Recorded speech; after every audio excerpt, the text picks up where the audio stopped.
नमस्कार. सर्वप्रथम आपण आलेल्या सर्व पत्रकारांचं मी स्वागत करतो.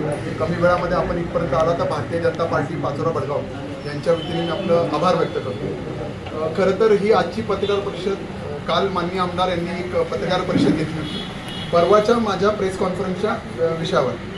परवा मी जी प्रेस कॉन्फरन्स घेतली होती ती जळगाव जिल्हा मध्यवर्ती बँकेने सभासद असलेले परंतु त्यांची शेती ही जिल्ह्याच्या बाहेर आहे त्यांना पीक कर्ज देण्याकरता अडकाठी करत होते किंवा नाही सांगितलेलं होतं. या संदर्भात मी घेतली होती आणि त्या संदर्भात मी माननीय नेते गिरीश भाऊ महाजन यांच्याशी संवाद करून हा प्रश्न सोडवलेला होता आणि त्या संदर्भात मी प्रेस कॉन्फरन्स. आणि दुसरं महत्त्वाचं गोष्ट ते जिल्हा मध्यवर्ती बँकेचे मागच्या 5 वर्षापूर्वी व्हाईस चेअरमन राहून चुकलेले होते आणि आता संचालक होते. म्हणून मी त्यांना उद्देशून कालची पत्रकार परिषद माझी मी केलेली होती. परंतु मला वाईट वाटतं आणि त्याच्यावरून मला माननीय आमदारांचा बुद्ध्यांक कळून गेला की ते किती हुशार असू शकतात. मी प्रश्न काय केले होते आणि त्यांनी उत्तर काय दिले. मला एकदम वाईट वाटलं की वैफल्यग्रस्त झालेले आमदार दिसलेत आणि त्यांनी माझ्या वैयक्तिक आयुष्यावर, माझ्या कुटुंबावर, माझ्या शाळेवर, इतरांवर ते खालच्या पातळीवर जाऊन चुकीच्या पद्धतीने त्यांनी आरोप केले. खरं तर प्रश्न शेतकऱ्यांच्या संदर्भात होता. त्यांनी शेतकऱ्यांच्या संदर्भात उत्तर देणं अपेक्षित होतं पण मला ते कुठलंही दिसलं नाही. मी पहिला प्रश्न त्यांना असाही विचारला होता ते बोलत असताना की 2019 साली बडगाव तालुक्यामध्ये वादळी वारा पाऊस झाला होता. त्यावेळेस तिथे केळी आणि इतर पिकांचं नुकसान झालं होतं. आज पावतं त्या विषयाकरता तिथले संबंधित शेतकरी 2, 3, 4 वेळेस उपोषणाला बसलेत, मान्य आमदारांना भेटलेत पण त्यांचे आजपर्यंत 1 रुपयाही त्यांना मिळाला नाही.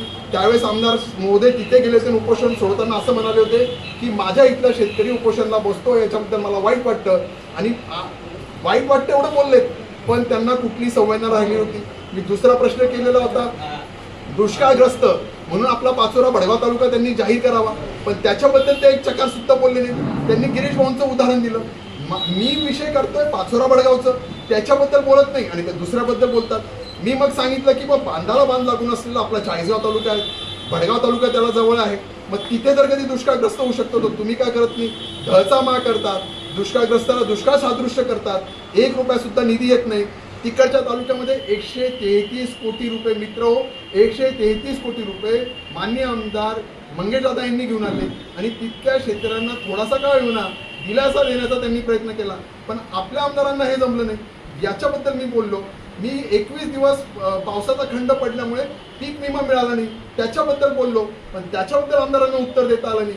मला वाईट वाटतं की यांना त्यांची हुशारी जाते कुठे, ते बोलतात कुठे.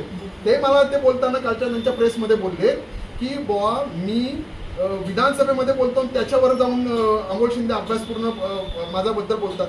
नक्कीच आमदार साहेब तुम्हाला इथून लोकांनी निवडून दिले, तुम्हाला विधानसभेमध्ये इथे प्रश्न मांडायचे. ते म्हणाले की खासदारांबरोबर गेलेत आणि तिथे आंदोलन केलं म्हणजे स्वतःहून सांगतात. पण नक्कीच ना माझ्या इथल्या शेतकऱ्यांबद्दल जर कधी मी कलेक्टर ऑफिसला जाऊन आंदोलनाला बसत असेल, खासदारांबरोबर जाऊन तिथे उपोषण करत असेल, कृषी अधिकाऱ्यांबरोबर भांडत असेल तर मी कोणाकरता करतोय माझ्या तालुक्यामध्ये असलेल्या गोरगरिबांकरता इथल्या शेतकऱ्यांकरता मी भांडतोय. मग हे करायला कोणी पाहिजे होतं, हे आमदारांनी करायला पाहिजे होतं. मी तिथपर्यंत जाऊ नये त्याच्या अगोदर त्यांनी प्रश्न सोडायला पाहिजे होते. त्यांना जमलं नाही. विधानसभेमध्ये मग मी जातो मी बोलतो त्यांना लक्षात येत नाही की इतर आमदार कापूस आपलं भात या पिकाकरता भांडण करतात आणि हेक्टरी 15,000 रुपयाचं अनुदान घेऊन देतात आणि आमदारांना कापसाकरता 1 रुपया सुद्धा आणता येत नाही. पूर्ण 5 वर्ष म्हणजे मागेही 5 वर्षात सत्तेत होते, आताही 4.5-5 वर्ष झाले सत्तेत. कुठल्याही प्रकारे त्यांना शेतकऱ्यांबद्दल कळवायला नाही, संवेदना नाही, भावना मेलेल्या आहेत. फक्त आणि फक्त स्वतःचा स्वार्थ बघण्याकरता असे विकास कामं करतात जेव्हा ज्याच्यामध्ये त्यांचे खिशे भरले जातील, ज्यांना त्यांना टक्केवारी मिळेल असेच कामं धरून ते काम करत असतात. दादा चौधरी यांचा सुद्धा प्रवेश आणि पुढे क्वेश्चन मार्क होता. मी त्या क्षणाला जसंही मला कळालं त्या क्षणाला मी त्यावेळेस माझ्या संपूर्ण कुटुंबाबरोबर श्री क्षेत्र शेगाव इथे मी गजानन महाराजांच्या दर्शनाकरता गेलेलो होतो आणि तिथून माझ्या संपूर्ण कुटुंबासह इंदोरला माझ्या मुलीची ॲडमिशन करता गेलेलो होतो. मी कारमधून तो लगेच व्हिडिओ जाहीर केला आणि माझं स्पष्टीकरण त्यावेळेसच दिलं गेलं होतं. माननीय आमदार बोलले मी जसं आता प्रेसमध्ये सांगितलं की त्यांनी ते कुठल्याही पद्धतीत त्यांना जमेल त्या पद्धतीत खोटा व्हिडिओ का तयार करून